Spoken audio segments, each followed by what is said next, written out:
Mom has passed away. Please transfer $30,000 for the funeral expenses. What? No way. I was confused. Because standing right next to me was my supposedly deceased mother-in-law. Moreover, he abruptly hung up. Then, my mother-in-law casually suggested a surprising idea. I have a good plan. Ignoring my confusion, she started to lay out a certain plan. Let's go confront him.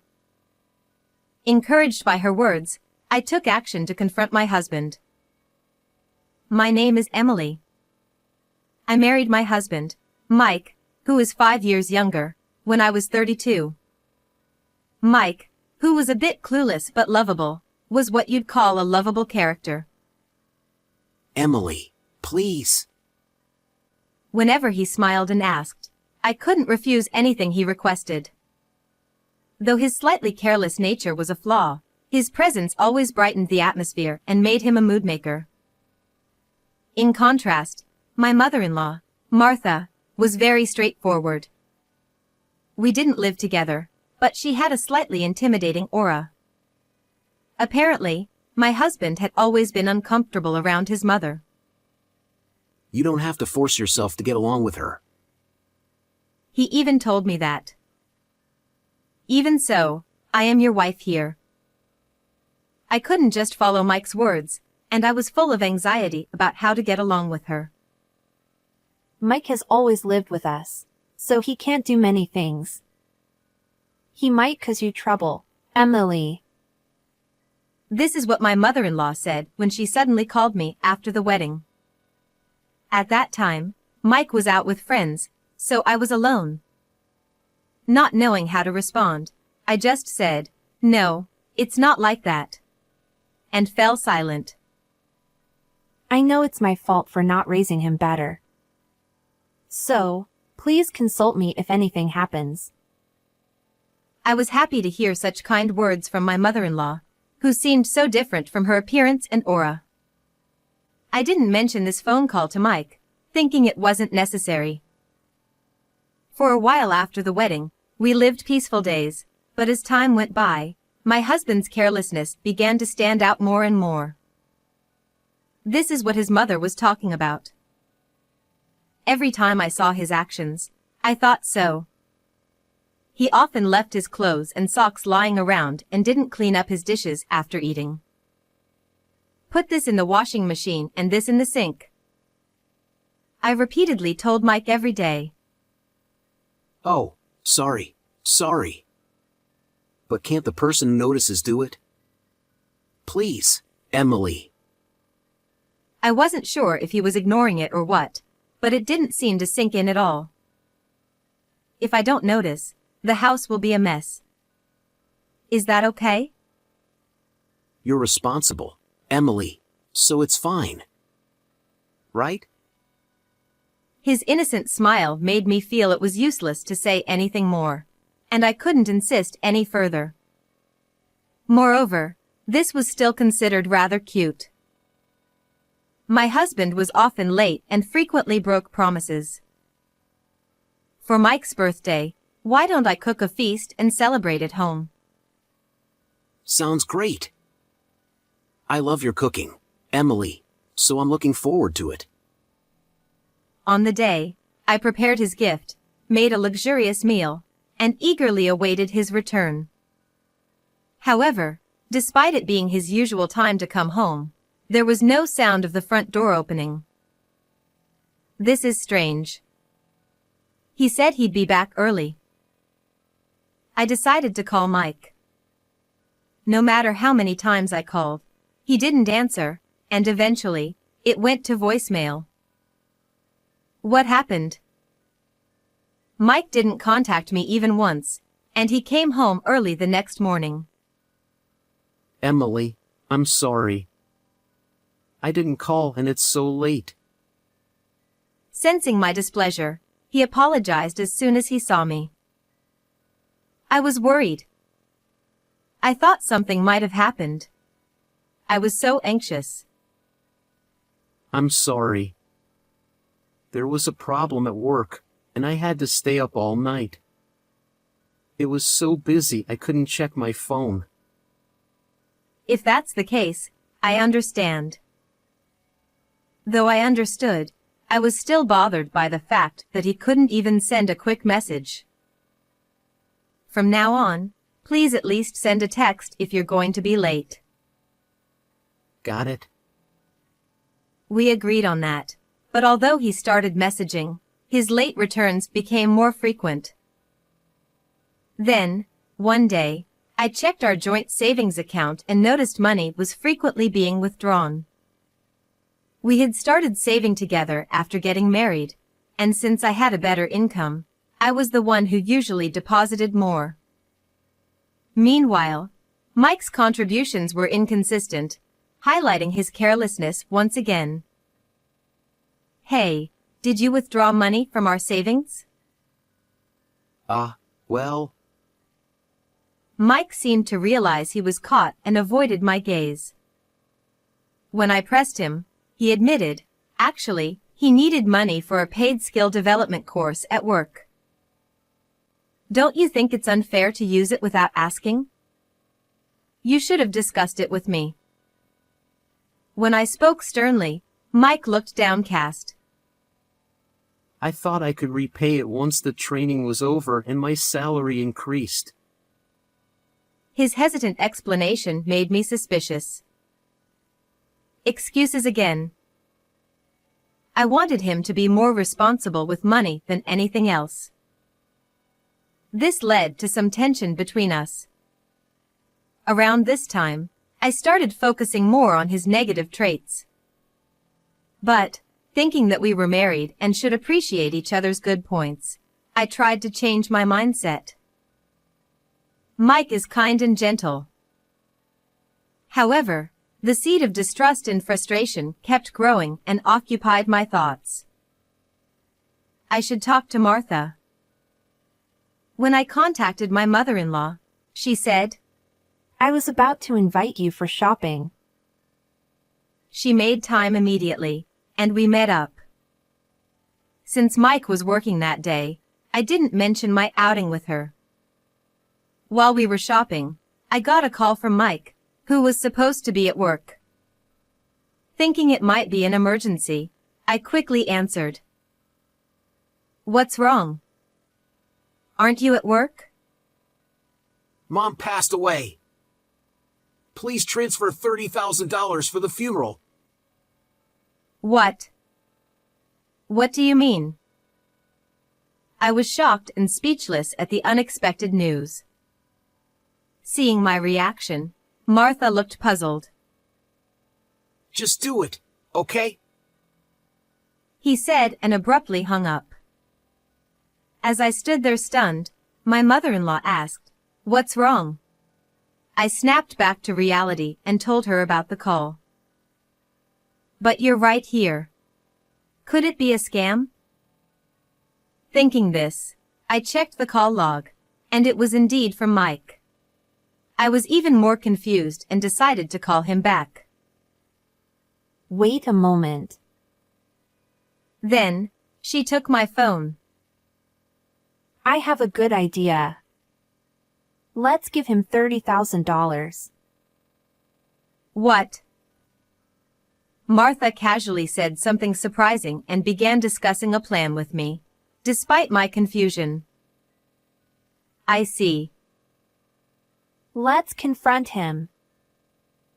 Thus, our plan began. While waiting for my husband to come home, I prepared the $30,000 he had asked for. Haven't you got the money ready yet? I need you to transfer it quickly. 2 hours after the first call, Mike called again, sounding impatient. Sorry, it's a large amount, so I haven't gotten it yet. I should have it ready by tomorrow. Got it. Just make sure you do. And I won't be home tonight because I'm meeting with the funeral director. Once again, he abruptly ended the call. Despite my concerns, I resumed my preparations calmly. The next day, As soon as my husband came home, he rushed over to me. Is the money ready? He kept asking about it. Someone I trust will bring it later, so don't worry. Who? I can't say yet. But first, we need to talk. I turned to face Mike, looking at him seriously. He looked at me with suspicion. What caused your mom's death? I want to see her and say goodbye. Emily, you shouldn't see her. It was an accident, and her condition is really bad. You'd be shocked. But I need to attend the funeral as her daughter-in-law. Even though I said this, he kept insisting I shouldn't, without providing any details. At that moment, the door between the living room and the adjoining room suddenly opened. Tell me what state I'm in. Standing there was my mother-in-law. Mom? Emily, what's going on? Wow, Martha. You came back to life. While I put on a theatrical act, Martha slowly approached Mike. Here's $30,000. I never thought I'd pay for my own funeral while alive. She handed him a heavy envelope, her eyes teary. Oh, thanks. I thought to myself, how stupid can he be, but kept it to myself. Martha also turned her face away from Mike for a moment, probably stifling a laugh. By the way, you used a good picture for my memorial photo, right? Yeah. Her intensity made Mike step back. Martha, wouldn't it be nice to have a clear picture like this? I quickly held out a photo. Yes, a picture where my face is clear. Wait, isn't this Mike? When Martha took the photo and looked closely, she was astonished. Yes, that's him. Who's the woman with heavy makeup next to him? She's Mike's mistress. It was a photo of Mike entering a neon-lit motel with a woman. Mike, left out of the conversation, looked confused but snatched the photo from Martha when he heard mistress. What? How? He muttered, but I ignored him and showed Martha another photo. Here's another one. Oh my! What is this? Mike grabbed it from us too, sweating as he saw it was a close-up of him grinning with the woman. Since his late returns, I had suspected Mike of cheating. I followed him after work, searched his room for evidence, and gathered information bit by bit. This woman is Mary, who works at a nightclub, right? You spent a lot on her. No. I don't know anything about that. He was clearly panicking, his eyes darting around. This isn't all the evidence. I have plenty more. I presented receipts from luxury stores, photos of him leaving those shops with bags, and printed emails. I even had pictures of him entering payday loan offices. He had likely used our savings and taken loans to spend on his mistress. Seeing his shameful, careless behavior made me feel only disdain. Mike fell silent as he looked at the evidence. You needed money for this woman. That's why you pretended I was dead and demanded money from Emily. What a terrible person. Truly the worst. Mike, feeling cornered by me and his mother, glared at us. How does Mom even know about the $30,000? He pouted angrily. Did you think you could fool me with such a call? You underestimated me. But Emily hates my mom, right? So I thought you wouldn't meet her and wouldn't find out. When did I ever say that? I've always admired and relied on her. Mike must have assumed I shared his feelings about his mother. Not that I was complimenting him, but this was so typical of him. By the way, when you called, I was out shopping with her. So, you and Mom pretended to be fooled and set me up? He tried to defend himself but muttered, "That's so mean." He probably thought it was a whisper, but we heard it clearly. Ignoring his comment, Martha smiled at him. Oh, don't say such nasty things. It was my idea to teach you a lesson. No way. I had also talked to Martha about Mike's affair that day. When he called, she saw the evidence I had shown her and deduced. This call is related to his affair. After thinking for a bit, she came up with, "I have a good idea." So, she planned, and I executed, the ultimate team effort to bring him down. "So, will you divorce me?" I handed him the divorce papers with my signature. What? "And I'll be asking for alimony." He looked down, then suddenly raised his head. Okay. I'll use this $30,000 for alimony. Then I'll marry Mary. He declared triumphantly. That money wasn't yours to begin with. He reluctantly handed me the envelope from his mother. I still prefer a young, cute girl. You're just a walking wallet. Nothing else good about you. His rude words made me furious, but I smiled like Martha. "You can have that money as a property settlement." Really? Cool. He hugged the envelope tightly. "But alimony is separate. I expect your sincerity." Yeah. Sure. He seemed deflated by my unexpected response. I'll pay up. Mary will help, so I'll get it together soon. He grinned, imagining his future with his mistress. To deliver the final blow to him, my mother-in-law and I exchanged silent nods.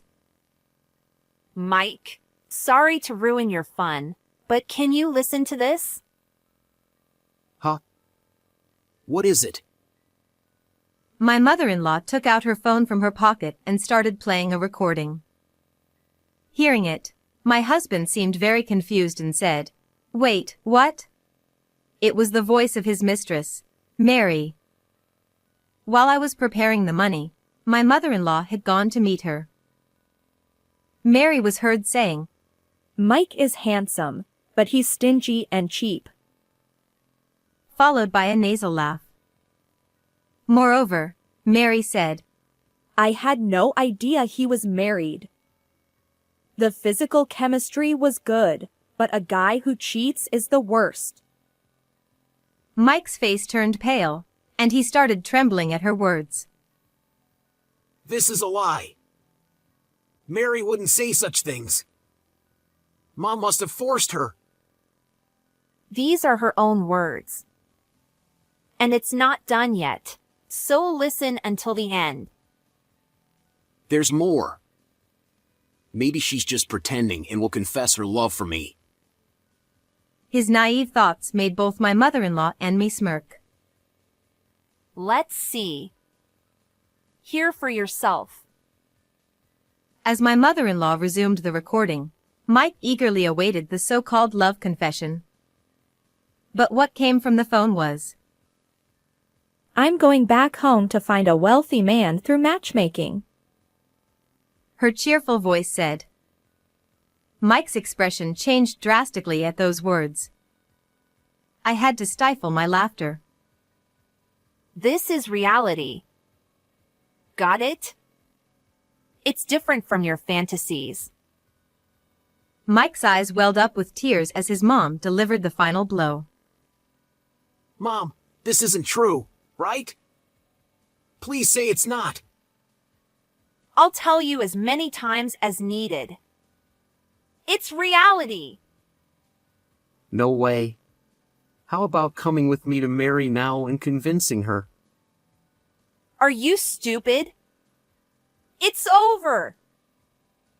Crying to his mother didn't help, and she cut him off sharply. He then turned to me, seeking sympathy.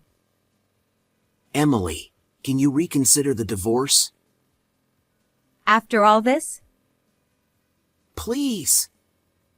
Emily, please? He clasped his hands and tilted his head in a pleading gesture. In the past, I might have given in to this, but I was fully awake now. Sorry for not being young. But I can't stay with a man who lies about his mother's death and cheats to spoil his mistress, I said, pushing Mike away. He muttered, "No way," and collapsed in a daze.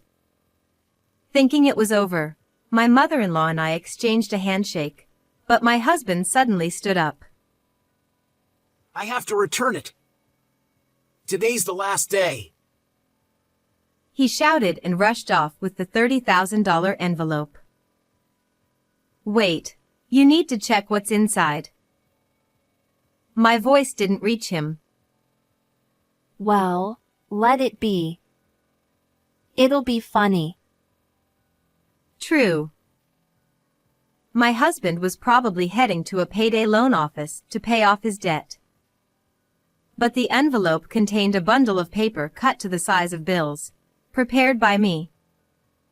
It was a painstaking task, but necessary. I could imagine him panicking there, but it was no longer my concern. Later, we finalized the divorce. I demanded $20,000 in alimony for the affair. It seemed he had no money and had to borrow from another dubious lender to pay. He reportedly presented the bundle of paper at the first loan office, only to be thoroughly scolded when the contents were revealed. My former mother-in-law, Martha, also cut ties with him. When he cried, "Don't be mad over something like this," Martha replied, Your mother is supposed to be dead, right? Isn't that fine?